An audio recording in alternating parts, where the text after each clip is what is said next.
SMP Negeri 3 Satu Atap Selepan, Kabupaten Langkat. Hari ini di sini saya tidak sendiri, saya bersama rekan saya, Ibu Dosma. Beliau merupakan guru bidang studi IPS di SMP Negeri 3 Satu Atap Selepan. Selamat siang Bu Dosma. Selamat siang Bu Dian. Bagaimana kabarnya hari ini? Baik Bu. Alhamdulillah ya Bu. Begini Bu, hari ini kita adakan percakapan pra-observasi ya Bu, di mana nanti saya akan melihat atau mengamati proses pembelajaran yang Ibu lakukan di dalam kelas, atau sebelum saya melakukan proses observasi atau supervisi di kelas Ibu gitu ya Bu. Adapun tujuan dari supervisi ini itu sendiri yaitu untuk mengetahui dan mengevaluasi proses pembelajaran yang Ibu lakukan di dalam kelas. Udah gitu untuk mengembangkan diri agar kita lebih memahami kelemahan dan kekurangan pada kegiatan pembelajaran kita di dalam kelas itu ya Bu.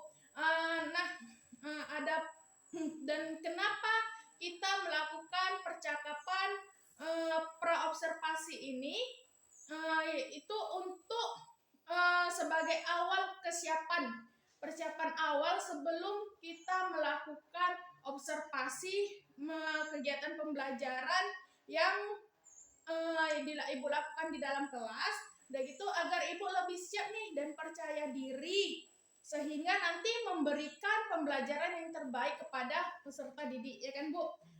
Adapun beberapa pertanyaan-pertanyaan yang akan saya sampaikan Bu di sini. Yang pertama yaitu materi apa yang akan Ibu terapkan gitu di dalam kelas nanti? Materi yang akan saya bawakan nanti itu tentang kebutuhan, di mana kebutuhan itu adalah sesuatu yang dibutuhkan ataupun diinginkan oleh manusia, di mana harus dipenuhi untuk kepuasan jasmani ataupun rohani manusia, di mana nanti ini akan berpengaruh untuk keberlangsungan hidupnya. Kebutuhan ini dapat berupa barang ataupun jasa. Oh, berarti nanti Ibu akan menerapkan materi tentang kebutuhan manusia, ya kan Bu? Jadi dari materi tersebut nih Bu, apa tujuan yang akan Ibu capai gitu? Berdasarkan rancangan pembelajaran yang saya tuliskan, ada 3 tujuan. Yang pertama, menjelaskan pengertian kebutuhan manusia. Yang kedua, mengklasifikasikan jenis-jenis kebutuhan manusia. Dan yang ketiga, mengklasifikasikan macam-macam alat pemenuhan kebutuhan manusia dengan tepat. Baik Bu, berarti tadi Ibu bilang ada 3 tujuan ya kan Bu. Yang pertama menjelaskan pengertian kebutuhan manusia, yang kedua itu mengklasifikasikan macam-macam kebutuhan, dan gitu macam-macam alat pemenuhan kebutuhan manusia gitu ya kan Bu. Dari tadi kita udah tujuan, berarti sekarang bagaimana nih Bu aspek atau area pengembangan yang akan Ibu capai? Aspek pengembangan yang ingin saya kembangkan ada 2, yaitu pengetahuan dan keterampilan. Aspek pengetahuan di mana siswa mampu menjelaskan dan mengklasifikasikan kebutuhan manusia. Yang kedua, ada aspek keterampilan. Di sini saya akan mengembangkan bagaimana peserta didik mengklasifikasikan kebutuhan manusia sesuai dengan tingkatannya, waktu, tujuan, hubungan dengan barang lain, dan wujud dan kelangkaannya serta proses terjadinya. Baik Bu, berarti nanti ada 2 aspek gitu ya kan Bu, yaitu pengetahuan dan keterampilan, ya kan Bu. Nah saya ingin dengar nih Bu, rancangan strategi yang akan Ibu terapkan di kelas gitu ya Bu. Strategi pembelajarannya, metodenya, maupun model pembelajaran yang bagaimana yang akan Ibu terapkan di kelas gitu Bu. Rancangan yang akan saya terapkan, jadi nanti saya menggunakan pembelajaran secara berdiferensiasi ya Bu, dengan metode pembelajaran problem based learning, di mana nanti saya akan menyiapkan sebuah gambar tentang kebutuhan manusia, dan saya akan memberikan pertanyaan pemantik tentang gambar yang saya tampilkan. Dan saya akan membagi peserta didik ke dalam kelompok kecil yang sesuai dengan kemampuannya, di mana dalam kelompok nanti peserta didik akan mengklasifikasikan kebutuhan manusia menurut tingkatnya, waktu, tujuan, hubungan dengan barang lain, wujud dan kelangkaannya, serta proses terjadinya. Dan saya akan mendorong siswa mengumpulkan informasi yang sesuai dengan tujuan pembelajaran dan peserta didik nanti mempresentasikan hasil laporan yang telah mereka buat bersama-sama teman kelompoknya. Begitu ya, Bu? Oke Bu, berarti nanti Ibu akan melakukan pembelajaran, strategi pembelajaran berdiferensiasi gitu ya kan Bu? Di situ nanti Ibu integrasikan dengan pembelajaran sosial dan emosional. Ibu menggunakan metode pembelajaran problem based learning ya kan Bu? Nanti dengan diskusi kelompok gitu, tanya jawab dan penugasan gitu ya kan Bu?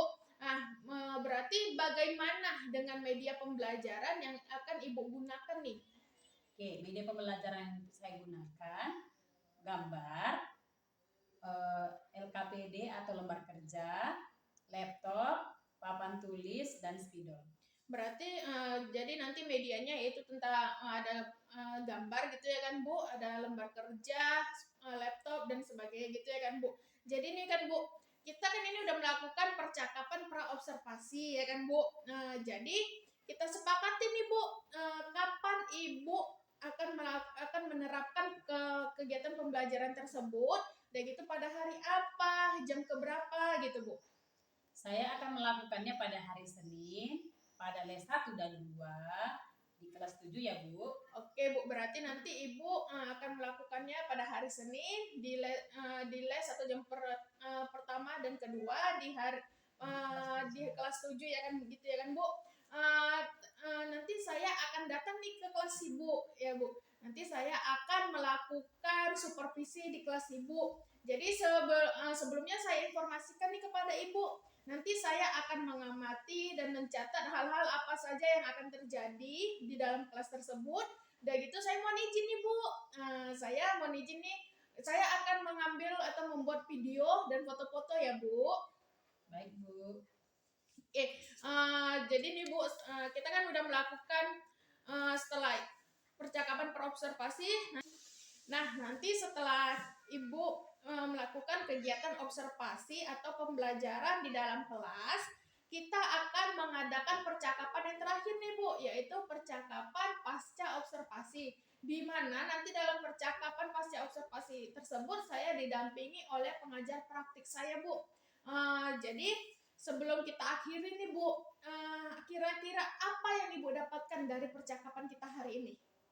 Saya mendapat gambaran bagaimana saya akan melakukan pembelajaran di dalam kelas dan media apa yang akan saya gunakan. Dan saya bisa melakukan persiapan dari sekarang ya Bu. Terima kasih kepada Bu Dosma sudah atas waktunya nih Bu, sudah mau berbincang-bincang dengan saya di percakapan pra-observasi ini.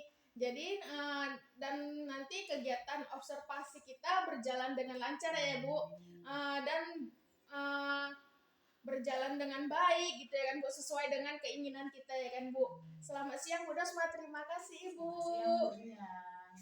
Oke, demikian percakapan pra-observasi kita hari ini. Saya akhiri dengan wabillahi taufiq walhidayah. Assalamualaikum warahmatullahi wabarakatuh. Terima kasih.